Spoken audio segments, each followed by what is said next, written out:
All right, listen up everyone and welcome to The Explainer. I'm stepping into the role of your head coach today, and we are treating this entire session like a championship game film review. We're looking at the tape for Cambridge Mathematics 9709, specifically Topic 3.9, Complex Numbers and Loci in Argand diagrams. Now, if you've been struggling to break past that B grade ceiling, well, you are exactly in the right place. Today, we are going to completely break down the examiner's defensive strategies, their marking rubrics, and decode exactly what it takes to elevate your performance to an A-star. I want you to picture me standing right at a digital telestrator board right now, mapping out one of those brutal 15-mark questions involving intersecting loci and maximum arguments. It's like a giant puzzle, and we're going to solve it. Okay, let's dive right into this.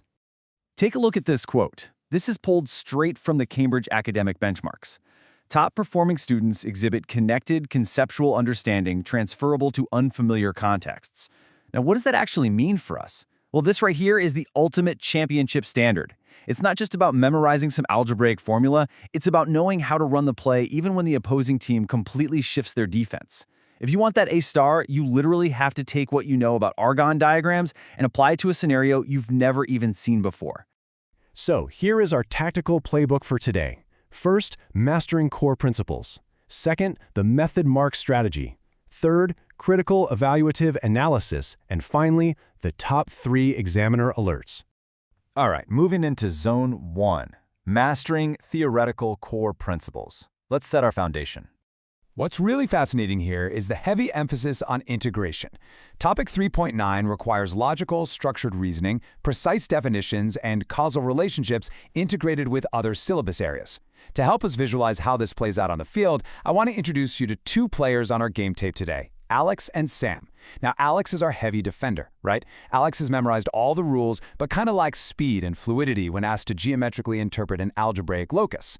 Then we have Sam. Sam is our fast attacker. Brilliant at leaping straight to the final answer, but incredibly sloppy on the actual execution and command words.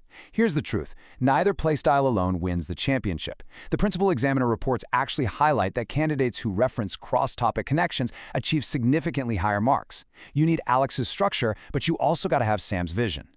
And this brilliantly illustrates the exact difference between an average student and a top scorer. Superficial breadth versus analytical depth. See, Alex often falls into this trap of superficial breadth, just writing down generic equations and hoping one of them sticks. But the assessment framework heavily prioritizes analytical depths. You need deep, evidence-based reasoning. You need to show the examiner why the equation modulus of z minus 2 plus 3i equals 4 forms a circle, or why the argument of z minus 2i equals pi over 4 forms a half-line. Not just that it does, you absolutely have to understand that specific spatial relationship on the Argand plane. Which brings us right into Section 2, the method mark strategy. We're shifting the pace now, moving from the theoretical whiteboard straight onto the exam paper.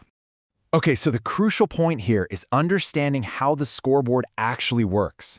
The method mark strategy is all about earning crucial points through systematic processing and demonstrating clear working, even if your final shot at the buzzer is completely flawed. Sam, our fast attacker, constantly loses these marks. I can literally hear Sam right now watching the tape going, "But coach, the center is obviously 2 plus I. Why do I even need to write it out?"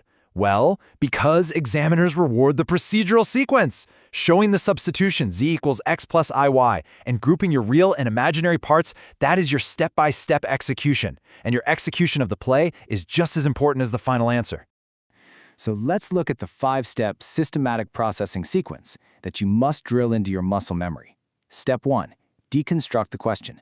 2, extract the relevant data. 3, select your mathematical framework. Are we using Cartesian algebra or geometric properties here?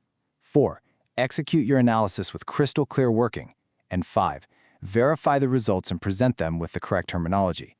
On game day, if you follow this exact standardized sequence for loci and Argand diagrams, you basically guarantee yourself those foundational method marks.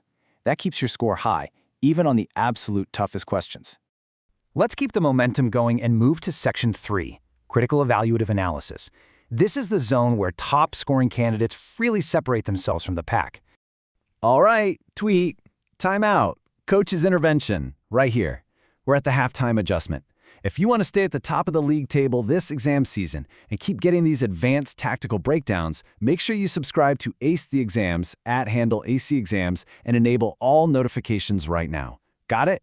Okay, whistle blown, let's get back on the field. In this evaluatory zone, both Alex and Sam often hit a massive roadblock. Look at the bullets here. When you are asked to shade the region satisfying the modulus of z is less than or equal to 3, and the argument of z is between 0 and pi over 4, you can't just guess. You have to analyze the boundary lines. Are they solid? Are they dashed? You have to show their direct geometric intersections on the plane to justify your final shaded region. A great way to clear the path here is using the Peel formula. Point, evidence, explain, link.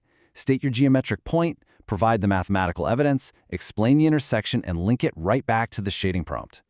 And this illustrates the massive gap we need to bridge: generic answers versus context-specific answers. I want to run a live training drill with you right now. Imagine a 60-second visual timer is ticking down on the screen. If I show you a generic candidate answer that just says, it's a circle, versus a top-tier candidate who writes, it is a circle centered at -a with radius r mapped in the first quadrant. Who gets the mark? The specific answer, every single time. The classic Ricky mistake is writing a generalized mathematical truth without applying it to the exact spatial formatting of the scenario right in front of you. Now we really need to dial up the urgency. Section 4, Top 3 Examiner Alerts. We've scouted the principal examiner reports, and we have the opposing team's defensive traps right here.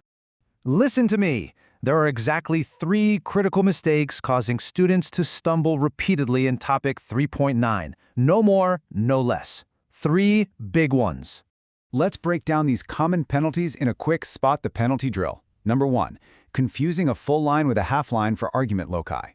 Guys, the argument of z minus a equals theta is a half line starting from a. It is not a full infinite line. Number 2, forgetting to draw dashed lines for strict inequalities when shading regions. If it's strictly less than and you draw a solid line, that's an immediate red card. You lose the mark. And number 3, failing to label the real and imaginary axes or completely missing the specific coordinates of your center point on the sketch. It's sloppy and it costs you points. Now, what's really helpful about this slide is it offers a practical solution to prevent you from dropping the ball under pressure. It's a simple memory hack.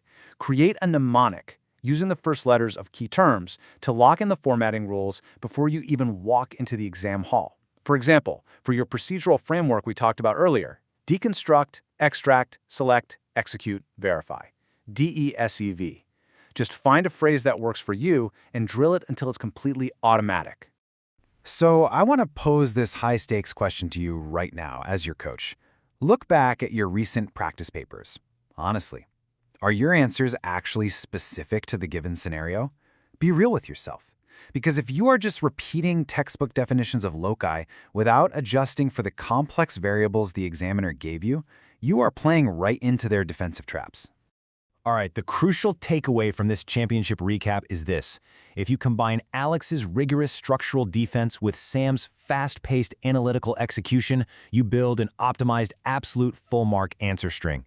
So here is your game day preparation checklist. Practice past papers, verify your formats, and prepare to master completely unfamiliar Argand diagram contexts.